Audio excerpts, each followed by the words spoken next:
अडानी के इस शेयर का भाव 84% कम, लेकिन कंपनी का मुनाफा बढ़ा। अडानी ग्रुप की कंपनी अडानी टोटल गैस का मुनाफा दूसरी तिमाही में 20% बढ़ गया, लेकिन उसके शेयर इस साल अब तक 84% से अधिक टूट चुके हैं। एटीजीएल ने मंगलवार को बताया कि चालू वित्त वर्ष की सितंबर तिमाही में उसका नेट प्रॉफिट 20% बढ़कर 168 करोड़ रुपए हो गया। अडानी टोटल गैस के बेहतर नतीजे अगर आपको इसके शेयर खरीदने के लिए आकर्षित कर रहे हैं, तो पहले इसकी ताकत, कमजोरी, अवसर और खतरों से रूबरू हो लें।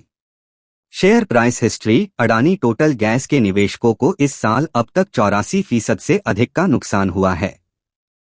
इसके शेयर हिंडनबर्ग की रिपोर्ट से पहले करीब 4,000 रुपए के भाव पर थे। मंगलवार को यह 564.40 रुपए पर बंद हुआ, यानी इस अवधि में इस स्टॉक में निवेश करने वालों का 1 लाख रुपए घटकर महज 16,000 रह गए हैं।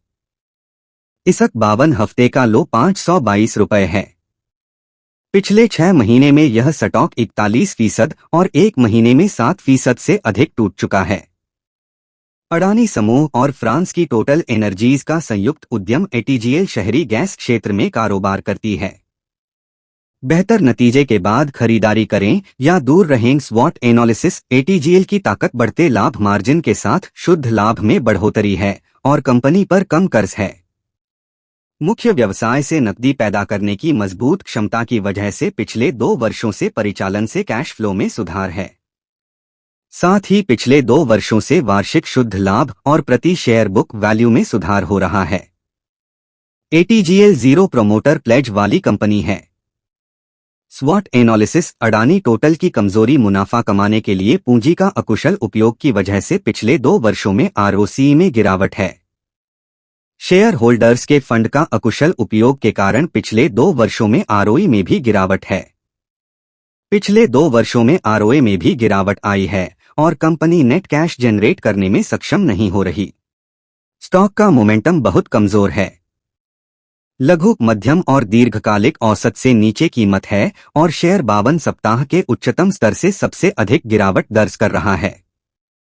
स्वॉट एनालिसिस अवसर। कोई नहीं स्वॉट एनालिसिस खतरा। कोई नहीं बेहतर नतीजों में सीएनजी का योगदान। कंपनी ने बताया कि उसके बेहतर नतीजों में सीएनजी की सेल बढ़ने का विशेष योगदान रहा। एटीजीएल ने एक बयान में कहा कि जुलाई से सितंबर 2022 में उसका नेट प्रॉफिट 139 करोड़ रुपए था। समीक्षाधीन तिमाही में सीएनजी बिक्री 20% बढ़कर 11.3 करोड़ मानक घन मीटर हो गई, जबकि पाइप से गैस की आपूर्ति 3% गिरकर 7.5 करोड़ मानक घन मीटर रही। कंपनी की आय 1,178 करोड़ रुपए पर लगभग स्थिर रही।